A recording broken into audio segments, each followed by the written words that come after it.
Assalamualaikum warahmatullahi wabarakatuh. Kembali lagi di channel Sukotireng. Di kesempatan kali ini saya akan membawakan sebuah cerita yang berjudul Pembalasan Arwah Suster Agatha. Cerita ini ditulis akun Facebook bernama Naila Nur Fajriah. Bagi kalian yang ingin bacanya secara langsung, bisa kunjungi link yang ada di kolom deskripsi. Sebelum cerita ini dimulai, jangan lupa untuk like, komen, dan subscribe channel ini. Dan juga tekan lonceng notifikasinya, agar kalian semua tidak ketinggalan cerita-cerita terbaru dari kami. Tentunya tak usah berlama-lama lagi. Langsung saja, kita masuk ke ceritanya. Stefan mulai curiga. Mengapa dari luar belum terdengar suara tangis seorang bayi? Di dalam ruangan sana juga terasa sunyi. Tak ada suara seorang dokter ataupun suster yang sedang bercakap. Apa yang terjadi sebenarnya? Kini dirinya mulai dilanda penasaran. Ingin rasanya ia menyelinap untuk masuk ke dalam. Namun, yang lebih berhak ialah suami dari ibu yang seakan melahirkan itu sendiri. Stefan pun memutuskan untuk tetap menunggu suami ibu tersebut di depan ruangan kamar. Dari sudut rumah sakit, nampak seorang berpakaian kemeja kotak itu sedang berjalan ke arahnya. "Bagaimana, Dok? Apakah anak saya sudah lahir?" Rupanya suami dari ibu itu sudah kembali dan menanyakan perihal istrinya. "Justru itu, Pak. Saya kok agak aneh ya." Stefan mundar-mandir ke sana kemari. Pikirannya menjadi tak tenang. "Maksudnya apa ya, Dok?" Bapak itu tak mengerti dengan ucapan Stefan. "Begini loh, Pak. Dari tadi saya sama sekali belum mendengar ataupun diberitahukan oleh dokter dan suster yang menangani istri Bapak. Saya juga masih belum mendengar suara tangisan bayi dari sini," jelasnya sambil memegangi kepalanya. "Begini saja. Bagaimana kalau kita langsung masuk ke dalam saja untuk memastikan? Karena sejak awal tadi kok firasat saya kurang enak." Timpalnya lagi. Stefan merasakan ada hal yang ganjil setelah kemunculan satu suster yang tiba-tiba datang dengan membawa troli yang berisikan banyak suntikan juga obat-obatan. "Baiklah, saya ikut dokter saja. Dari tadi saya juga mencemaskan keadaan istri saya, Dok." Bapak itu dan juga Stefan kemudian memaksakan masuk setelah dirasa ada sesuatu yang tidak beres di ruangan itu. Dan benar saja dugaannya. Misal juga kedua suster yang menangani kelahiran ibu itu. Mereka didapati terkapar di lantai. Banyak alat suntikan yang tersebar di sudut-sudut kamar. Bapak itu mencari istrinya yang tiba-tiba menghilang dari ranjang. Stefan pun dibuat terkejut oleh pemandangan tak terduga itu. Di manakah kiranya istri dari bapak itu? Dan mengapa dia menghilang secara tiba-tiba dari sana? Apakah semua ini ada keterkaitannya dengan suster aneh yang menyelonong masuk tadi? Otak Stefan mulai berasumsi aneh-aneh. "Michelle, bangun. Suster Marisa, Suster Inggit, bangun." Stefan mencoba untuk menyadarkan mereka. Ketiganya kemudian bangun dengan memegangi kepalanya masing-masing. "Apa yang terjadi? Dan di mana wanita yang hendak melahirkan itu?" Ucapan Stefan agak bernada tinggi kepada mereka. Michelle, Inggit begitu Marisa lalu memandang ke arah hospital bed yang kosong. Matanya terbelalak melihat pasiennya itu tak ada di tempat. "Dok, katakan, di mana istri saya, Dok?" Bapak itu mengguncang tubuh Stefan. Dirinya jatuh terduduk. Tangisnya mengguguh, memecah seluruh isi ruangan. "Pak, tenanglah dulu. Kita akan mencarinya bersama-sama nanti. Tapi tolong dengarkanlah dulu penjelasan dari mereka." Stefan menghampirinya, mengusap punggung lelaki itu dan berusaha untuk menenangkannya. Setelah dirasa keadaannya sudah sedikit tenang, Stefan berganti menghampiri Michelle. Dirinya lalu duduk di sampingnya. Misal, katakan padaku, apa yang terjadi sebenarnya di sini? Tanyanya kepada teman seprofesinya itu. Aku... Misal mencoba mengingat sesuatu sebelum dirinya tergeletak tak sadarkan diri. Aku ingat. Waktu itu ada seorang suster yang tiba-tiba masuk ruangan ini. Ia memakai masker, jadi aku tak bisa melihat dengan jelas wajah asli di balik penutupnya itu. Jelasnya kepada Stephen. Sudah kuduga. Stephen menatap mata Michelle, kemudian beralih menatap bapak itu. Lantas, apa yang harus kita lakukan, Dok? Timpal bapak itu padanya. Otaknya berpikir sejenak. Begini saja, saya antar bapak untuk pulang terlebih dahulu. Kan hari ini juga sudah semakin larut. Tak mungkin kita mencarinya secara beramai-ramai seperti ini. Tidak bisa, Dok. Bagaimana mungkin istri saya hilang, tapi saya disuruh duduk santai di rumah? Cecarnya. Gimana kalau kita langsung melaporkan kasus ini ke polisi? Timpalnya lagi. Pak, kalau kita ke kantor polisi sekarang pun juga percuma. Kasusnya akan diproses sebelum istri bapak dinyatakan hilang dalam 24 jam. Jelasnya pada bapak itu.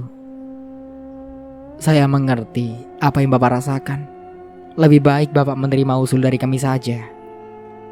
Whistle-nya kembali. Michelle dan kedua suster itu pun ikut mengangguk. Baiklah. Akhirnya pria itu menerima usulan dari Stephen untuk menunggu kabar tentang istrinya itu di rumah. Loh, di mana Sarah? Banyaknya satu persatu masalah yang menerpa hidupnya itu. Stephen sampai melupakan sesuatu. Bahkan dirinya tadi juga datang bersama Zara. Anak kecil yang dibawanya itu tiba-tiba menghilang entah kemana. Ayo Pak, saya antar Bapak dulu ke mobil. Setelah itu saya akan mencari adik saya dulu. Mungkin saja dia bermain-main di sekitar area rumah sakit ini, tutur Stephen. Mereka berdua lalu melangkah bersama menuju mobilnya.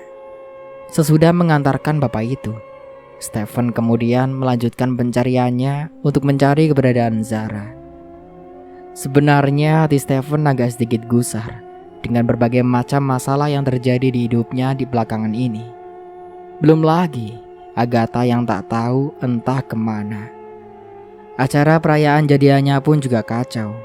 Namun satu hal yang masih mengganggu pikirannya, yaitu mengenai Tante Eva. Bukankah terakhir kali di mana Agatha menghilang, Tante Eva juga ada di tempat tersebut? Jam berapa sekarang ya? Stephen melihat benda yang melingkar di pergelangan tangannya. Oh astaga, Clara. Stephen mengingat sesuatu, bahwa hari ini dirinya sudah berjanji pada Clara untuk datang menjenguknya ke rumahnya. Sekalian saja dia menanyakan perihal Tante Eva yang datang ke rumah sakitnya. Seorang gadis sedang berdiri mengamati pemandangan yang tersisa di area taman. Lilin putih sudah meleleh oleh hembusan angin. Begitupun taburan bunga pada halaman taman yang semakin layu. Kini hanya menyisakan balon berbentuk hati yang masih tertata rapi di sekitar pagar taman rumah sakit. Zara tak berdaya ketika melihat memori Agatha bersama Stephen yang kedianya tinggal kenangan saja. Mata gadis cilik itu berkaca-kaca, mengamati sisa perayaan yang belum terlaksana akibat ulah manusia keji seperti mereka. Ingin rasanya ia melupakan semua kekesalannya terhadap orang yang telah memisahkan dua insan itu. Namun apalah dayanya, batas kemampuannya hanya bisa untuk melihat dan mengungkap misteri kematian yang belum terpecahkan. Harusnya ini tak terjadi kepada Agatha. Arwahnya juga sudah menuntut balas dengan membunuh dua orang preman yang telah menodainya. Ditambah lagi, kini jiwanya terperangkap oleh siasat buruk si dukun dan juga perempuan tua itu. Mereka telah menjadikannya sebagai budak, hanya untuk menuruti nafsunya yang ingin kaya dengan cara praktis, tanpa harus bersusah payah bekerja. Apalagi jika mereka berhasil untuk memulai ritual pertamanya, untuk mengorbankan seorang perempuan hamil. beserta bayi dan juga ari-arinya. Maka lengkaplah sudah persekutuan mereka dengan Raja Iblis yang dibujanya melalui Agatha sebagai perantaranya. Zara. Panggilan Stephen mendadak membuyarkan seluruh peristiwa menyakitkan yang membekas di ingatannya. Anak perempuan itu menoleh ke arah suara yang memanggilnya. Seraya dirinya berlari, kemudian memeluknya dengan erat. Tangisnya menggugu di pelukan Stephen. Stephen pun mulai membiarkan anak itu tenggelam dalam dekapannya. Meskipun dirinya sendiri tak tahu apa yang sebenarnya telah dirasakan oleh Zara. Lebih tepatnya, mungkin tentang penglihatan batinnya yang menemukan peristiwa baru lagi. Niat hati untuk menanyakan keberadaan Agatha pada bocah itu lalu diurungkannya.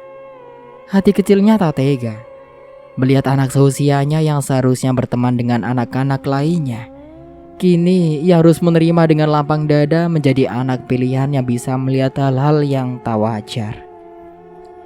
Ada keinginan dalam lubuk hati Stephen yang terdalam. Mungkin bisa disebut jika berhasil menuntaskannya, maka itu adalah janji dari perkataannya.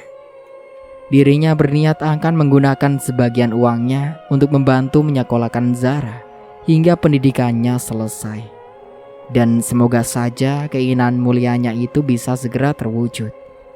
Lagi pula, Zara sendiri sudah dianggapnya sebagai adik. Dirinya dan Zara juga sama-sama ditinggalkan oleh orang terkasihnya. Mereka sama-sama harus akan kasih sayang kedua orang tuanya. Zara, coba hadap ke sini. Stephen melepas pelukannya. Ia berjongkok tepat di depan Zara. Sesekali tangannya mengelus rambut kepala anak itu.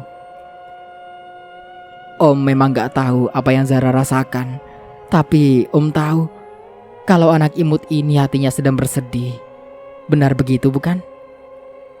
Kembali dirinya agak sedikit menggodanya dengan mencubit hidung kecilnya agar Zara tak berlarut-larut dalam kesedihannya. Semua orang pun akan tersentuh jika melihat sikap Stephen yang begitu sabar. Siapa sangka di balik tubuh kekarnya itu sebenarnya terdapat banyak masalah yang ia pikul sendiri. Dirinya berusaha tegar, berusaha tabah untuk menasihati dan menguatkan orang lain, bahkan memberi motivasi sebagai penyemangat hidup. Namun hati kecilnya mengatakan bahwa dia juga butuh dukungan, butuh penyemangat juga untuk melanjutkan kehidupannya. Dirinya pun sebenarnya juga sama-sama rapuh. Namun Stephen sangat piawai menyembunyikan kesedihannya itu terhadap semua orang. Ia tak mau jika ada seorang yang memberinya semangat hanya karena rasa belas kasihan semata. Clara melihat mamanya yang tengah asik mengendus aroma sup yang baru saja dimasaknya. Memang dari baunya saja sudah menggiurkan, apalagi jika disantap selagi masih hangat begitu. Tante Eva memang terkenal pintar dalam bidang memasak apapun. Menu sup itu dulunya juga pernah dimasaknya. Dan rasanya pun tak kalah jauh dengan masakan hotel berbintang. Namun kali ini Clara merasakan ada yang beda dengan masakan mamanya. Aroma khas dari sup buatannya itu sungguh menggugah seleranya. Dirinya menjadi tak sabar ingin segera melahap habis makanan itu hingga tak tersisa. Mungkin karena tubuhnya sudah kembali sehat, yang menjadikan nafsu makan Clara mulai stabil. Wah, enak banget tuh kayaknya. Mau dong. Tiba-tiba Clara langsung mengambil mangkuk berisikan sup yang ada di tangan mamanya. Dirinya langsung mencari tempat di meja makannya dan meletakkan sup itu tepat di depannya. Saat mulutnya hendak meneguk kuah sup itu, tiba-tiba Tante Eva menampik sendok yang berada di tangan putrinya itu. Mah, apa-apaan sih? Sup ini untuk Clara kan? Lalu kenapa Clara tidak boleh mencicipinya?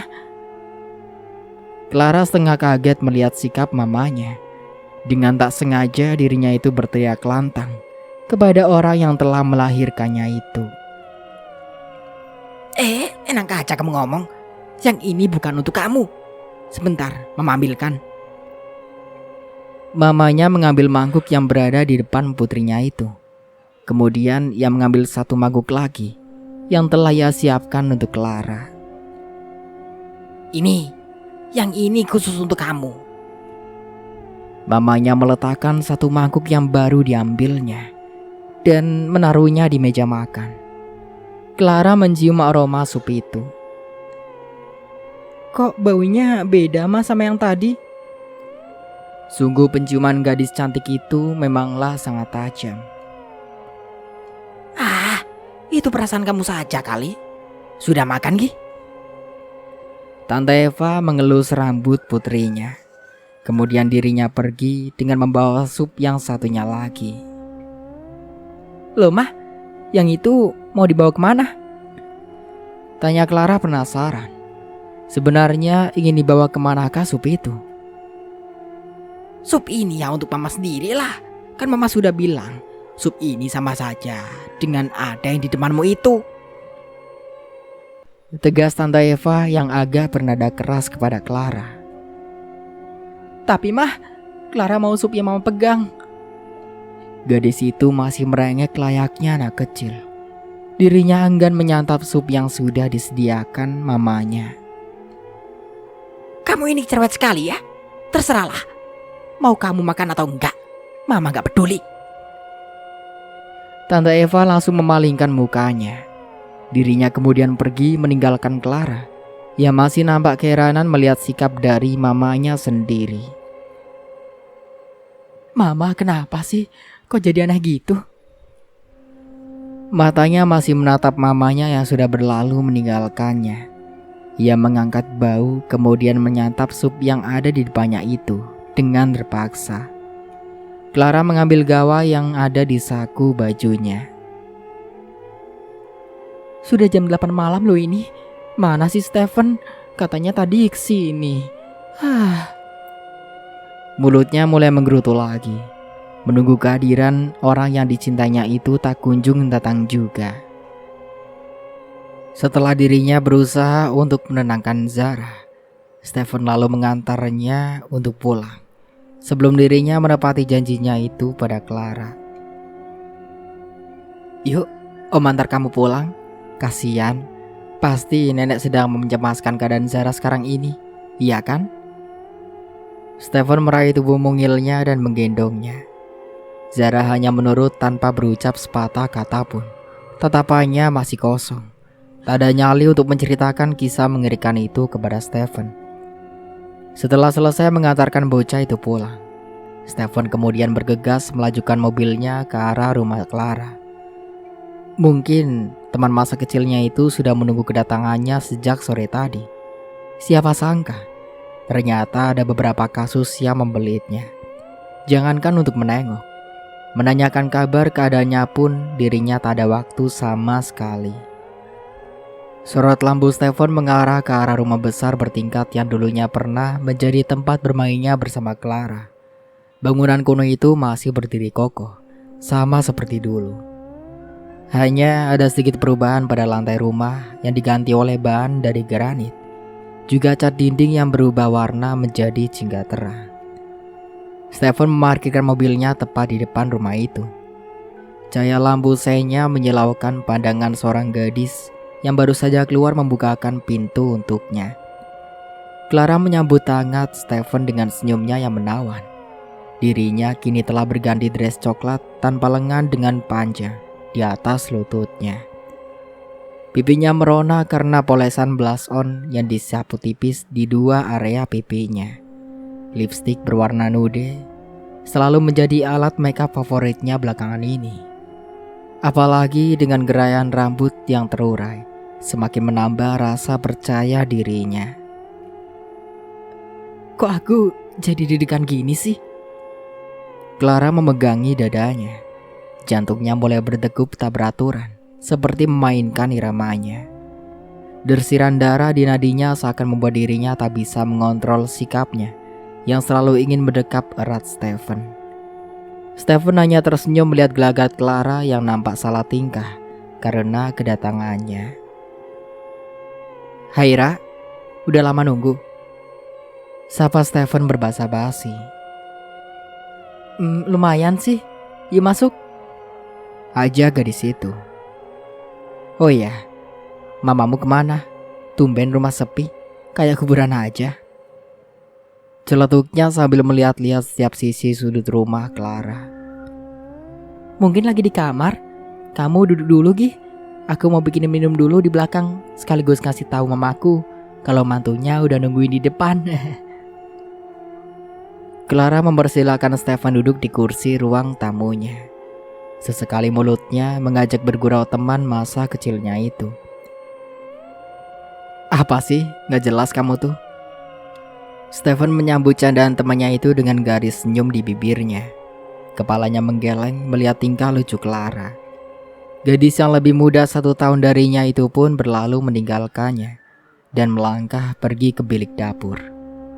Sambil menunggu Clara membuatkan minuman untuknya, iseng-iseng dirinya mengelilingi rumah besar milik temannya itu.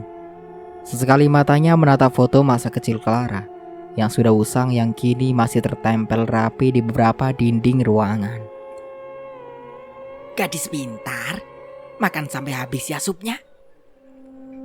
Pendengarannya tiba-tiba menanggap satu suara yang terdengar samar di salah satu ruangan yang tertutup. Nampak seperti kamar seseorang. Namun dirinya tak mengerti itu kamar siapa.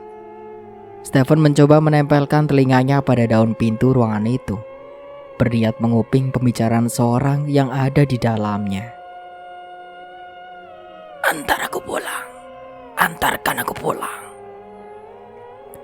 Dirinya kemudian menjauhkan telinganya dari daun pintu itu setelah mendengar teriakan seorang perempuan dari balik ruangan tersebut.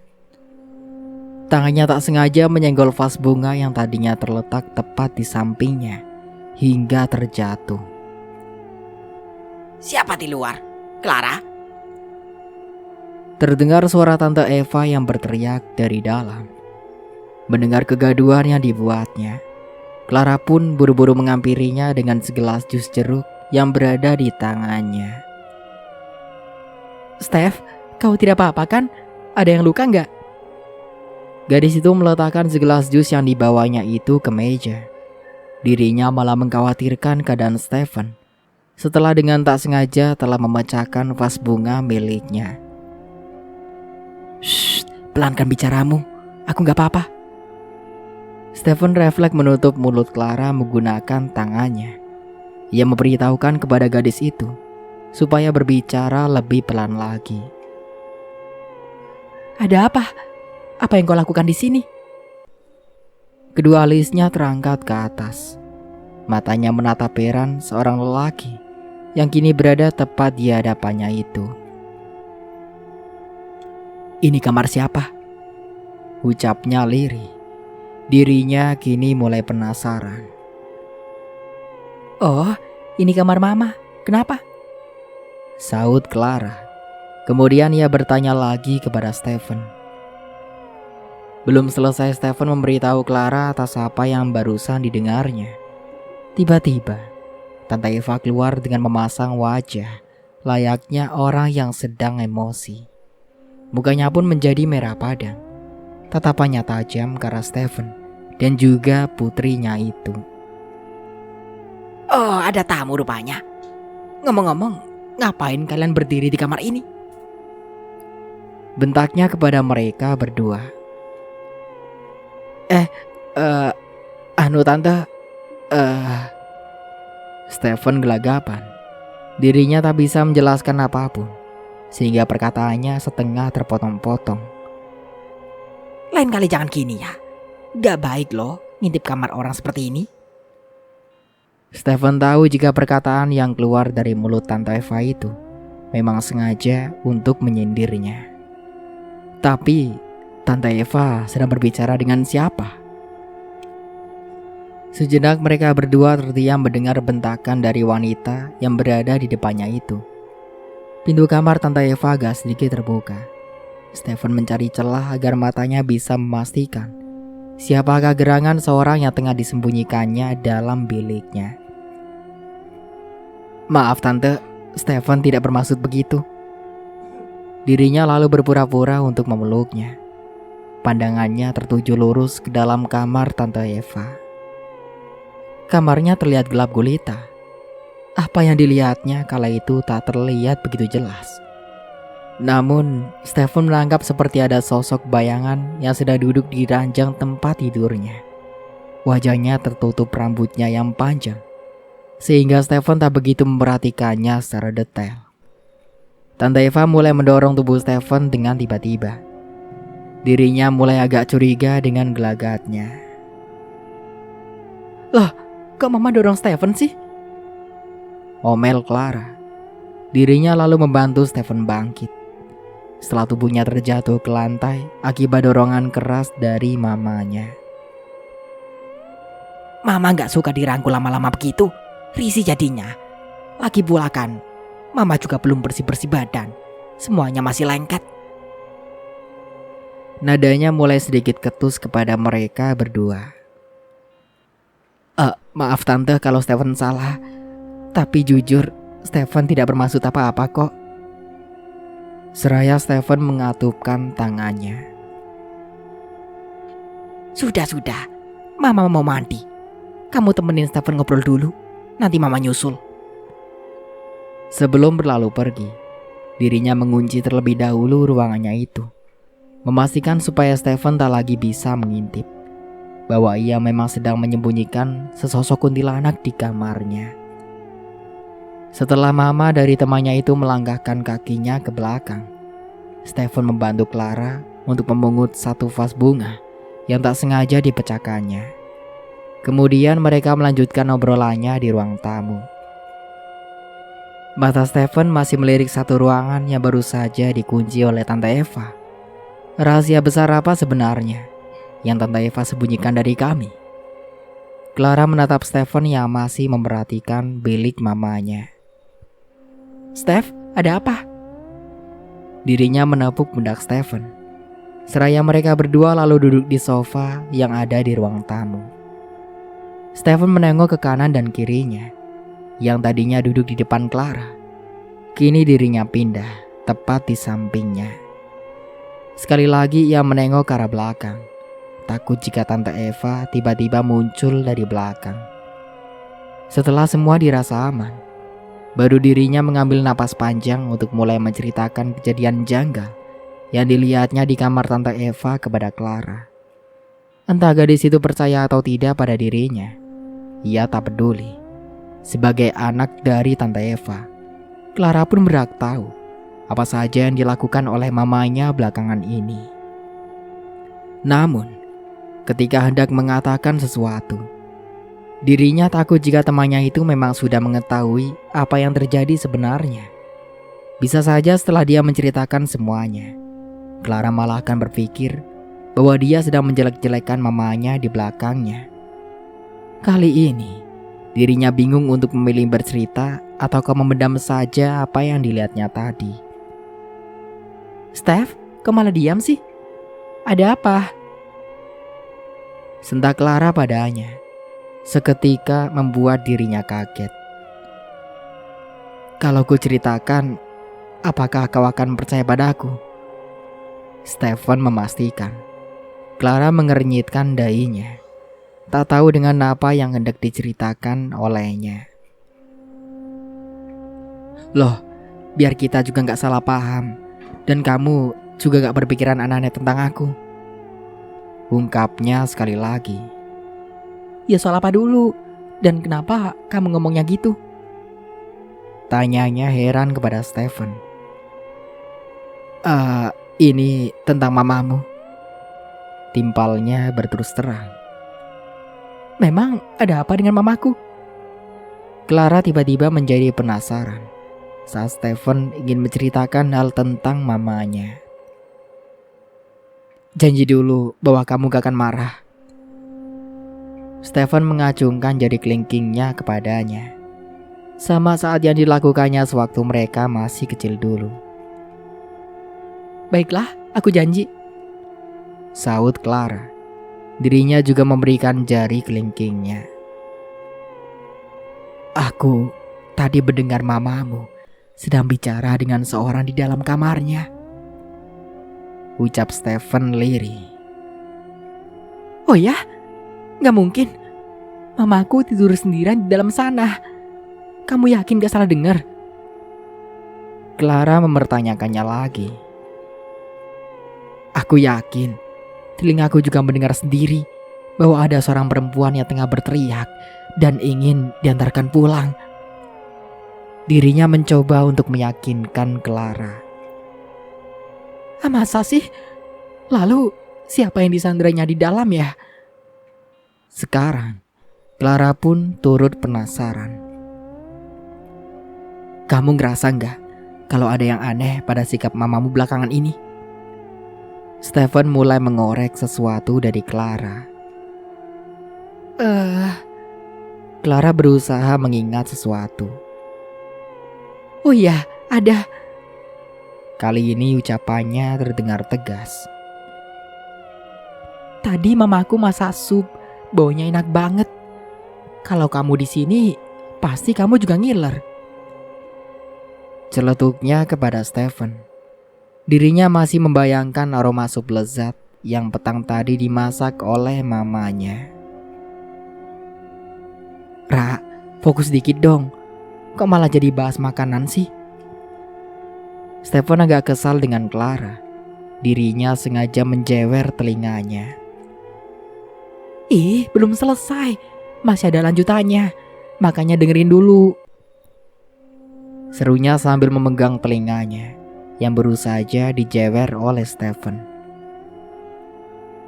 Aku gak tahan sama aromanya dan berniat untuk mencicipinya. Kukira sup itu memang untukku, tapi ternyata bukan. Mama malah mengambil sup lain untuk kumakan. Bukan itu saja, dia juga membentakku saat aku mencoba meraih sup itu dari tangannya. Clara menjelaskan dengan detail kejadian bersama mamanya tadi. Lalu, sup tadi untuk siapa? Stephen bertanya kembali. Rasa penasarannya tentang Tante Eva semakin memuncak. Ya gak tahu. Bilangnya sih mau dimakan sendiri. Balas Clara. Sebentar, sup ya? Tadi aku juga mendengar kata sup yang diucapkan Tante Eva di dalam kamarnya.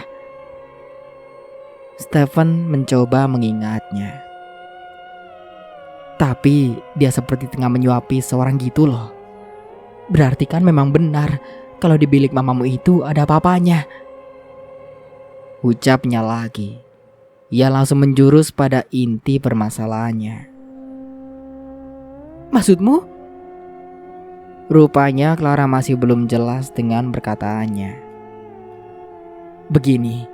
Kan kamu juga merasa ada yang aneh kan sama mamamu? Tanyanya sekali lagi. Clara hanya mengangguk.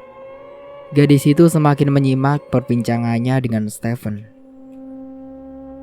Bagaimana kalau kita selidiki saja apa yang tengah dilakukan oleh mamamu secara diam-diam? Stephen agaknya sedang menyusun sebuah rencana. Caranya? Clara berbalik bertanya. Stephen lalu membisikkan sebuah siasat di telinga Clara. Dirinya menyusun rencana matang-matang bersamanya dan membongkar akan suatu hal janggal yang tengah Tante Eva sembunyikan dari mereka berdua. Bukti yang diarahkan pun juga sudah pasti. Dan Clara juga menjadi saksi atas perubahan aneh pada mamanya belakangan ini. Tengah asik berdiskusi, tiba-tiba Tante Eva muncul dari arah belakang. Dia berdaya memberi kode atas kedatangannya. Mama, udah mah mandinya. Clara mulai berbasa basi. Semoga saja mamanya itu tak mendengar rencananya yang telah disusun rapi bersama dengan Stephen.